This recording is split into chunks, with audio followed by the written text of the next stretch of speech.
I want to say thank you very much for coming in and hear about our project. I'm very honored to have our friends from Vietnam. Also, Simon, I heard that you've been in Canada for quite a while. Our project is actually Yeah. based in Vancouver, so there's a little bit of cultural connection still. And I'm very happy to be here today. So I want to take a moment to kind of go over just who we are, what it is that we do, and where it is that we're going, so that you have a great understanding of our project. The name of the project is PolyFlow. This is the infrastructure that we've built specifically for crypto and or decentralized crypto payments, crypto slash stablecoin payments. Now, I know you guys have probably been in this space for a lot longer than I have, but I spent the last 15 years of my life in very traditional finance background. So as the time that I left in 2024, I was actually the CFO of a bulge bracket investment bank called Barclays. Uh, I was the CFO of Barclays investment banking division for the Americas. And the throughout the crypto time, from TradFi perspective, I've always been looking at crypto. From the very start of hearing Bitcoin in 2009, I've kept my mind in looking at it throughout all the mining time, the ICOs, DeFi, the NFT, the meme coins, and frankly, the reason why I only got into crypto is because of stable coins and payments. Prior to that, at least from a TradFi perspective, it was still a very volatile world until this very real use case that we've seen so far being driven by stablecoin payments. And every cycle essentially needs its own very own infrastructure. And I believe that the stablecoin coupled with payments is going to be the next one, right? So uh, in terms of real world examples that I can give you, right? So Right. crypto is actually, in terms of payments, is actually still very broken, right? If you think about real world crypto payments, the rails are really fragmented. If I am a consumer and I think about payments using crypto, the first thing I need to figure out is, what chain it is, what wallet do I use, what coin, what token do I use, right? That's like me going into any store and trying to shop, and the first thing I have to consider is, oh well, which bank do I use? Do I use my bank in the U.S.? Do I use my bank in the U.K.? Do I use it in from Singapore or Hong Kong? And then from there, do I use my U.S. dollar? Do I use my euro? Do I use my Chinese RMB? Do I use my Vietnamese dong?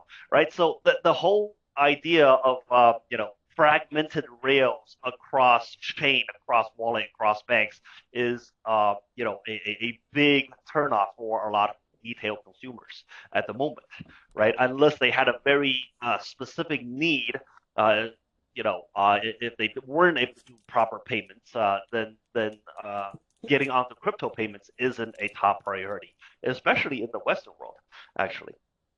And furthermore, global pay in and payout are actually quite difficult still, unless you were doing direct wallet to wallet payment, which is quite inefficient. But the moment you're talking about business to business across borders, global pay and payout requires licenses, requires a lot of banking relationships. And lastly, in terms of compliance, we don't have a proper set of unified compliance framework. The U.S. coming in hot with the Genius Act, and as well as the Clarity Act that's on the docket, is shaping it up. However, that is just the U.S., right? EU has their own MICA. The other countries are all coming up each with their own set of compliance. So we don't actually have a set of unified compliance, let alone a set of on-chain identity, right? So without these things, payments are actually quite hard. This is why we got into this business specifically. Now, how do we come across to fix the problem?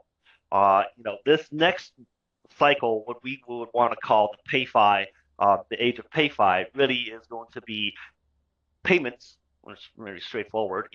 Moving money from one side A to side B, coupled along with DeFi, right? In the traditional finance world, in the regular type of banks, there is a set of walls, a set of uh, uh, hard to cross between money that you move for payments along with money that you use for asset generation.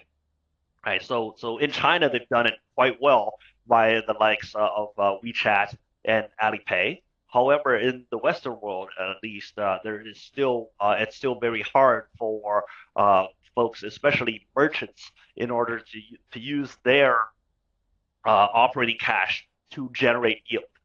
Right. So operating cash is specifically done for payments, and yield generation, it's still reserved for money that you hold in your treasury. Right. So we are trying to combine that through the use of a decentralized infrastructure.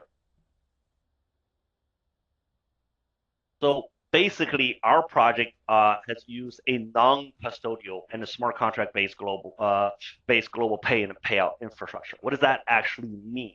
Right. So for every single set of payments in crypto world right now, if you can imagine, right, everybody is essentially using a third party to manage their payments, especially from a C2B or a B2B type of way. And that's essentially me as a client or a consumer paying my money to someone else and trusting that they are making that payment on my behalf to the merchants. That's essentially most of the payment operators in the space right now, right? So that's and understandably so, because in the Web 2 world, that's how it has always worked, right? But Web 2 world has essentially evolved much further so that the payment operators don't actually have to handle your money, right? If you think about, there are many, many, many payments operators out there right now, but they use basic infrastructure like PayPal or Stripe to actually help move the money along from the banks to the banks, where the payment operators never actually take in the cash themselves. However, in terms of crypto, we can't really do that unless you were doing just a wallet to wallet. You're a consumer paying to another consumer directly, and which is it's slow and it's inefficient for merchants in order to do that. So we've built this non-custodial and decentralized way of handling payments, so that the consumer never actually face that custodial risk where somebody will just take the money and not pay it on your behalf.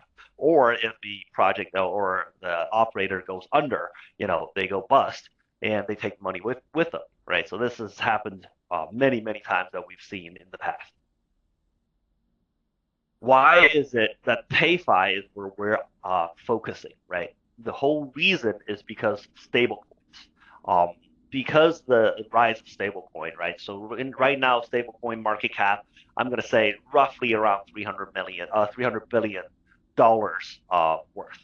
But a lot of folks have been talking because of the way that it's, kind of being used instead of actual US dollars or actually fiat, especially through cross-border payments and the like. The stablecoin market cap is likely to grow around 2 trillion in the year of 2028. So, just in another 2 to 3 years, we're talking, 6, 7 times increase. And the reason why it's happening is not only the cross-border payment, but a lot of the institutional guys are coming in. You've heard all about, how BlackRock, Franklin Templeton, and all these major institutions have come in to, get on the crypto train, and all of it is using stablecoin as a base in order to manage, be it online stock, on-chain stock trading, or RWAs for real estate, for gold, all of that. The underlying structure there that drives all of that is actually not crypto tokens, but actually stable coins, right? So that's why we are focused specifically in terms of stablecoin driven PayFi sector. Right. So about us, a little background for us. We've been around since 2023. We are a startup, but we actually were incubated by a large global fiat cross-border company called Geoswift. Geoswift has been around for almost 20 years, and they are they have licenses in Beijing, Shanghai, Hong Kong, Singapore, London, Vancouver, and San Francisco.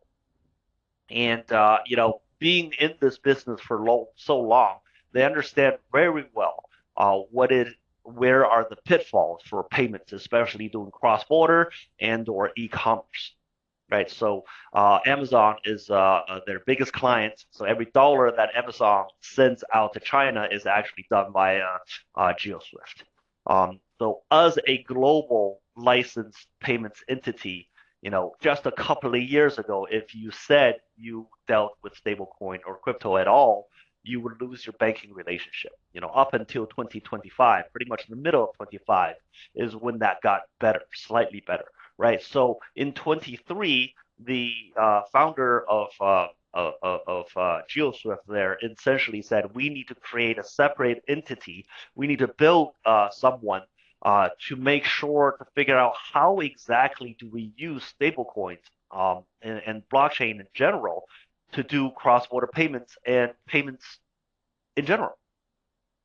And that's how we came about, right? So even though we are a startup, but we do have the DNA of a very well-matured company that's been around for a very long time. So what exactly it is that we do, right? We don't create a wallet. We're not just an app. We don't do custodial payments provider type of things. What we are is a decentralized protocol, right? So making sure that we're able to help anybody who wants to do payments to be able to use our protocol to move money, from side A to side B in a decentralized fashion. While we do have all the global pay and payout, capabilities, we're bringing that capabilities to anyone who wants to do payments. That's essentially what we do in a very short sentence, right? Some of the unique things that we can do earlier when I had mentioned global pay in and pay out. I don't know how familiar you guys are with payments across borders, but for most folks, in terms of payouts, pay in, it's a very fuzzy idea. But let me kind of give you let me tell you exactly what it is, right, and why we say we do it globally. Because we come from a company that's has 20 years experience in terms of global cross-border payments. We are licensed everywhere to be able to put money into bank accounts of essentially anywhere in the world, and in terms of any type of currency, right? So that's purely in terms of fiat, right? Even though we're talking about stablecoin payments, but the reality of today is that last mile, and most likely the very first mile of any global payments, is going to be done via fiat. And part of what we are doing is to be able to collect, at least globally, this is the global pay-in card, is to be able to collect from anywhere in the world to be able to pay, right? So that's essentially global collection. That's the global pay-in bit. Why I say this bit is difficult, because everywhere in the world, if you are taking in money of any sort, then you have to have some kind of license, right? And the good thing about us, as I mentioned earlier, is that we're non-custodial. We don't actually take in the money ourselves, and that's why this bit, we provide this capability to folks that they no longer have to be licensed, right? So they are not held by the compliance rules of being a money mover. So that this is why this is how we enable global collection. And in terms of global payout, that's actually even harder, because now we're talking placing money, we're talking placing fiat into any bank account in the globe, in the world, right? So, because we have the fiat relationship, we are already onboarded with Circle, with their Circle Payments Network.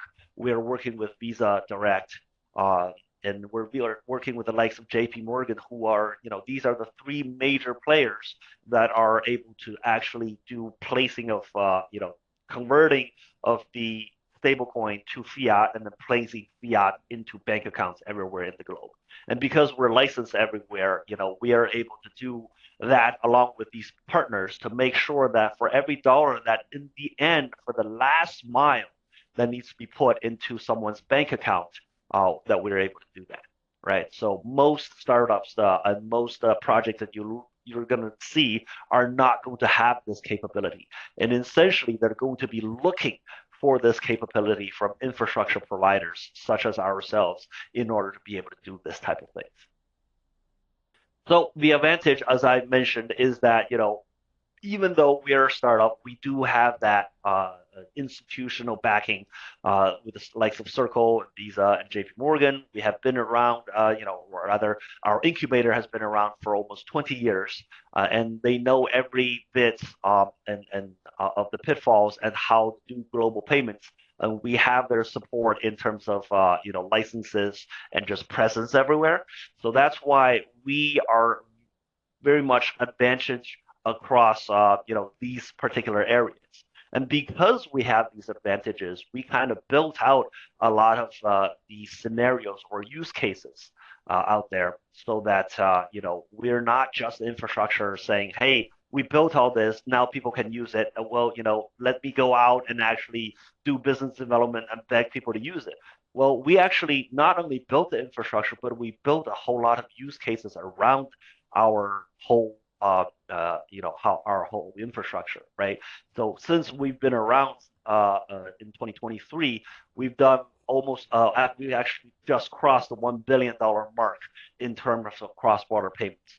The first year that we were in business, we did about $140 million worth of cross-border business from LATAM to China.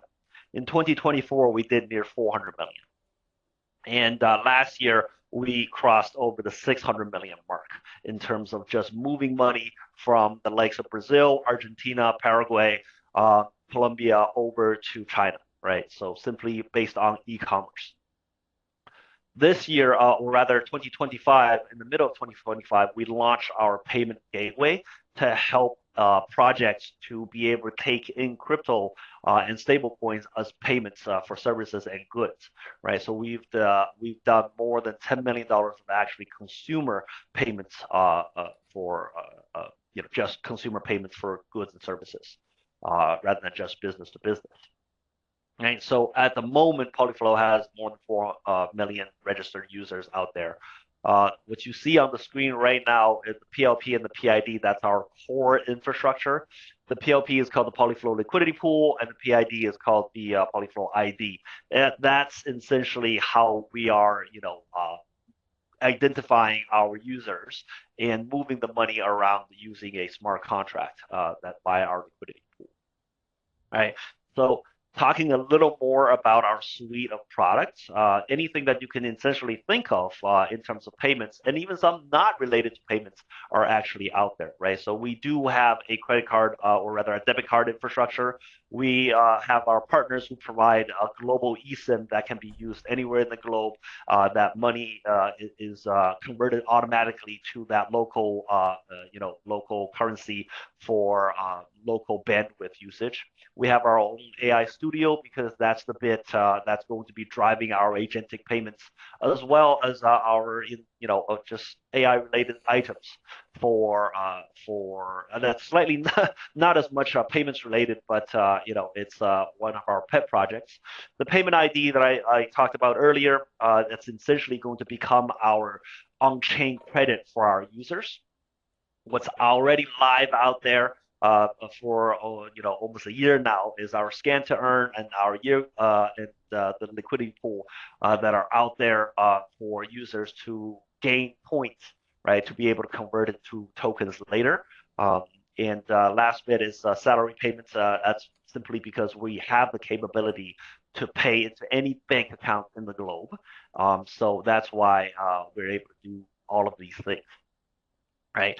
So the basic infrastructure, as I mentioned, in terms of our liquidity pool and our ID, is essentially twofold, right? The core business architecture is to use smart contracts to control payment addresses, right? The liquidity, the actual money is controlled via the liquidity pool, right? So pulling all of them out, all of them together, and to be able to pay via controlled by these smart contracts, so that users no longer actually have to put money into our wallet in order to do that. So the money is now tied to that liquidity pool, and when money is actually being paid, smart contract will drive that payment, right? So the basic core logic was that liquidity pool and these IDs act as the exchange of funds, that's the liquidity pool, and the exchange of information, that's the PID. So using these things, we are able to know exactly, who the clients are, how the payments are made, and how and when these payments are moving uh, through these particular infrastructures, right? We are essentially your global crypto virtual account, right? So with the ability to do the global pay in and payout using that core infrastructure. I kind of went over all of these already, so I'm gonna go kind of skip through this. Um, I already talked about the payment ID because that ID I want to just talk a little more about why we have this ID, right? So the whole reason of being on crypto was that we no longer actually have to expose ourselves, right? KYC and all of that is important as we do payments. But the thing is, do we actually need to expose all of our information? Right? I'm in the U.S. If I go out into a liquor store and I want to buy, liquor, I actually have to provide an ID, right? They have to see if you're over 21 or not. But the thing is, on my ID, I have my picture, my name, all my address, my birthday, all of that information, right? The whole point why we have a payment ID here is to make sure that we're able to tie all that information to our ID. However, we don't actually expose any of that until we need to. So for my example, I'll go into the liquor store. All they really need is whether I'm over 21 or not, right? In terms of an IT solution, all they really have to query for me, is to say, hey, are you over 21? And I need some kind of official recognition to say I am, right? And that's exactly what this payment ID does, is that you're able to essentially tokenize all of the information that you have off-chain to on-chain, right? Everything regarding your identity, your KYC, and all that information can be kept as an NFT within your ID, so that whenever a service provider queries and questions, like, do you meet this particular limit? Do you satisfy this particular query? They can simply query my payment ID to say, hey, is this person KYC'd? Do they pass, the basic KYC needs? Do they fit this profile? And all we give them is a yes or no. So this kind of protects people's identity and their privacy, and hence how we built this ID. And this ID is purely controlled by the user, depending on how much information that they want to expose, right? So that's the PolyFlow payment ID in short. The PLP I kind of spoke about a little bit already as a smart contract control pool to move the money around, right? So I'm gonna try to not talk too much. I know I've been going for almost 30 minutes, so keeping in mind of the time here. But I want to talk a little more about actual use cases, where we are out there to, with a lot of partners, to make sure that what's the actual use of our protocol, and in the end of our tokens, right? So we have the global payments, so we have, eSIMs, we have travel. A lot of these is already out there and live today to be used. A lot of this is focused on B2B, maybe C2B2B, or B2C2B type of things. Not directly related to a consumer, but a consumer is actually able to touch a lot of our projects everywhere in the world already. Right. So one of the major flagship projects we have, as I mentioned already, because we've built all these cross-border payments business around, that's with Pelago, right? So they use our infrastructure to create these values so that they can do cross-border payments, so that they can do payment gateways already. So a lot of our card solutions is provided to these guys. that they're currently using. We have, integrated financial stack here. As I mentioned, we have our card. Pluggo Connect that's their payment gateways, their cross-border payments. They have a supply chain financing capability, and they have a wealth management wing, all built on the infrastructure that we provided for them. Talk a little bit about tokenomics. This is all information that you will be able to see. I mean, the team will be able to provide to you. So I'm not going to talk too much about it, but in terms of total supply, billion tokens and such. But what's more important is, kind of the actual usage of our token, because we don't want to just create a token that folks just hold or trade. We want to make sure the token's actually being used for real world things, real world use cases. And here are some of the examples that I have, right? So the token, the very basic use of the token, for one, is the liquidity reward mechanism, right? As a liquidity provider for our pool, or as a token holder, you are able to generate rewards across all of our ecosystem. essentially, for every bit of processing fee that we generate, a bit of that is going to be shared with our token holders and liquidity pool providers, right? Our token at some point is also going to be, because we're in payments, our tokens is going to be be used in order to pay. That's a very good use for the token, is to be at any participating merchants. Now you're able to use our token to actually conduct payments, to purchase goods or services, right? So these are all major use cases out there for our token, right? So the burning and such, I feel like it's pretty standard for a lot of the token use cases. So I feel like I'm going to try to get across this as quickly as possible, right? So in terms of where we're going next, or what we're doing for consumers specifically, our scan to earn is actually already live. You're able to actually scan any crypto driven receipts or hash to or whatnot to gain points to be able to convert to tokens later. That's just for us to attract more users to actually use stablecoin to do payments. The mint to earn really was what I was talking about in terms of the PID and the on-chain credit, right? We're able to mint any off-chain qualifications on-chain into your PID, so that your information essentially is kept on-chain to be used whenever you need to. And the last bit here we want to do is that lend to earn is when we open up our liquidity pool. Right now, we only use our liquidity pool for our own purposes, for do cross-border payments and such. But at some point, this liquidity pool is going to be opened up to consumers, so that consumers are able to get a utility-based yield rather than the DeFi that they normally do. Because right now, all of DeFi is done via swaps, right? So all the gains, the yield that you get from DeFi is from swaps. But here, we're essentially creating a different type of yield that is going to be based on real utility of purchasing and processing. So purchase processes will be shared in that fee is going to be shared in terms of a yield to create our lend to earn, right? That is the overall goal for us, right? And when that liquidity pool becomes large enough, then we start getting into the lending, the on-chain lending bit that's where it gets a lot more lucrative. All of finance, essentially, in the end, all of the goal of finance is credit lending.